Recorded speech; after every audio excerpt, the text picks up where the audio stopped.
Some call it paradise, a land of breathtaking beauty and abundance.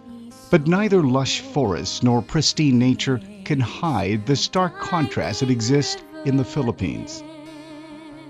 Despite the smiling faces and the resilience of its people, more than 25 million, nearly one-third of the country's population, live in poverty. And every year, their numbers grow. For us Filipinos going back to our country, it's a learning and humbling experience because we are able to see the needs in the countryside. And the needs are great. Since 2001, volunteers from the Philippine American Medical Mission of metropolitan Washington, D.C. have given hope to many Filipinos. Some for whom even the most basic necessities such as health care are considered luxury. Led by the group's founders, Dr. Joe Arzadon and Henry Balagtas, the mission's small army of volunteers and health professionals have made a difference in the lives of more than 25,000 patients. From the original 30 volunteers, the group has now grown to more than 70. It's one of the things that I look forward to every year now. It's one of the highlights of my year. But the planning and coordination for the annual 5-day mission starts months in advance. Dr. Joe, as he's affectionately known, balances the mission's resources with the group's willingness to help. We're there first to help people. We're there first to give them the best quality of health care that we can possibly give these people. And if you just think about that, I mean, that's it. That makes the mission. It doesn't matter how many we treat. It doesn't matter if we treat 100 people or 3,000 people. At the heart of the mission is the group's desire to make a difference. Since its inception, more than 6,000 patients have benefited from the mission's free dental program. Thousands more have received timely medical consultations, prescription medicines, eye exams, and glasses. The mission has also successfully performed more than 600 major surgeries, from cleft lip palates to orthopedics.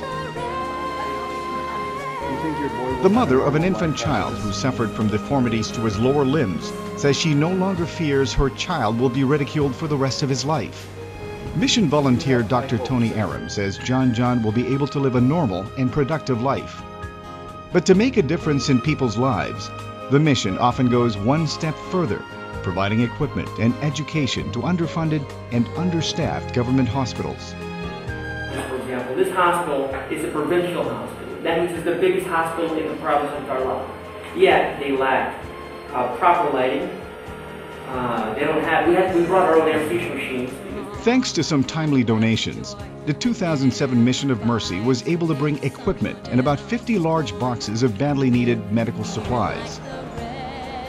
Although opening day for the mission is always an exciting time, it can be an overwhelming experience for first-time volunteers.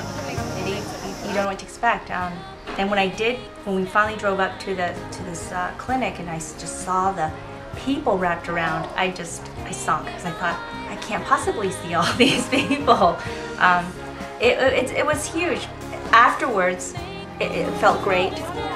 But for some longtime volunteers, such as Sue Sudrath, every mission is like a busy week at the office. We have 2 thyroids and possibly 3. We have 8 hernias and 2 cleft lips. This is my 6th year. Next year will be the 7th.